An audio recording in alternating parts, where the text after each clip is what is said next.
հռոմեահայկական պատերազմը։ Քրիստոսից առաջ 71 թվականին Պոնտոսի արքա Միհրդատ 6-րդը Հռոմի դեմ մղված հերթական պատերազմում պարտվելով փախավ Հայաստան։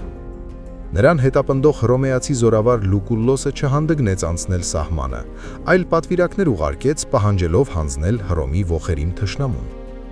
Տիգրան Մեծը, սակայն, մերժեց հռոմեացիներին և չհանձնեց իր դաշնակցին ու բարեկամին։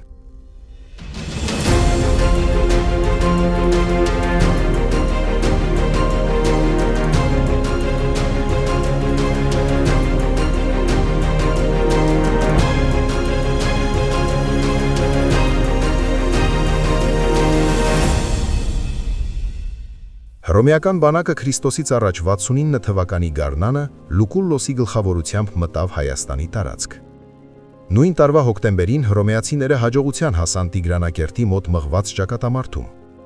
Սակայն Քրիստոսից առաջ 68 թվականին հայերը ջախջախեցին հռոմեական բանակը Արածանիի ճակատամարտում և թշնամուն դուրս քշեցին Հայաստանից։ Ավելին, հայոց զորքերի օգնությամբ Միհրդատ և Պատորն ազատագրեց Պոնտոսը այնտեղից ևս դուրս մղելով հռոմեացիներին։ Պաշտոնազրկված Լուկուլլոսի փոխարեն Քրիստոսից առաջ 66 թվականին արևելք եկավ հռոմեացի զորավար Պոմպեոսը։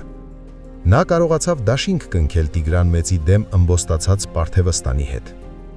Դաշինքի համաձայն Հռոմը պետք է պատերազմ սկսեր Պոնտոսի դեմ, իսկ Պարթևստանը Հայաստանի։ Նույն թվականի գարնանը հռոմեացիները գրավեցին Պոնտոսը։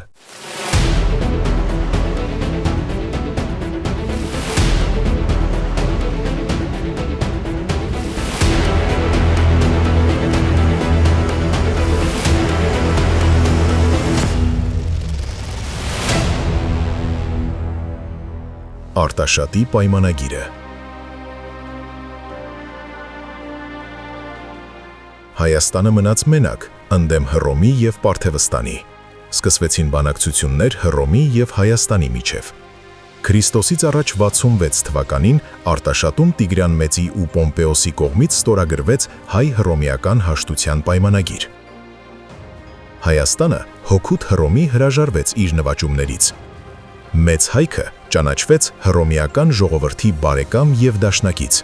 ինչը ենթադրում էր ռազմական փոխօգնություն։ Մեծ տիրակալի դասերը։ Ինչու Տիգրան Մեծը գնաց նման զիջումների։ Չէ՞ որ նա հաղթել էր հռոմեացիներին Քրիստոսից առաջ 69-ից 68 թվականներին Լուկուլլոսյան պատերազմում։ Պոմպեոսի հետ բախում չէր ունեցել, իսկ պարթևներին հերթական անգամ պարտության էր մատնել Քրիստոսից առաջ 66 թվականին։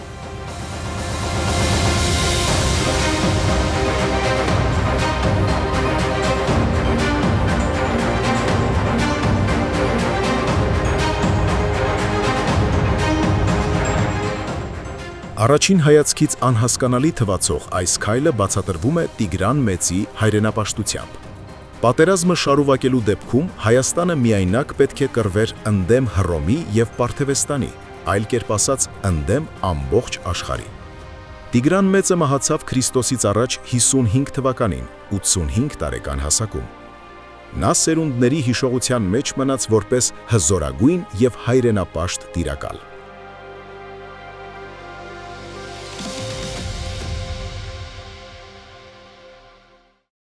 Մի մոռացեք հետևել մեզ Facebook-ում, ինչպես նաև բաժանորդագրվել մեր YouTube-յան ալիքին։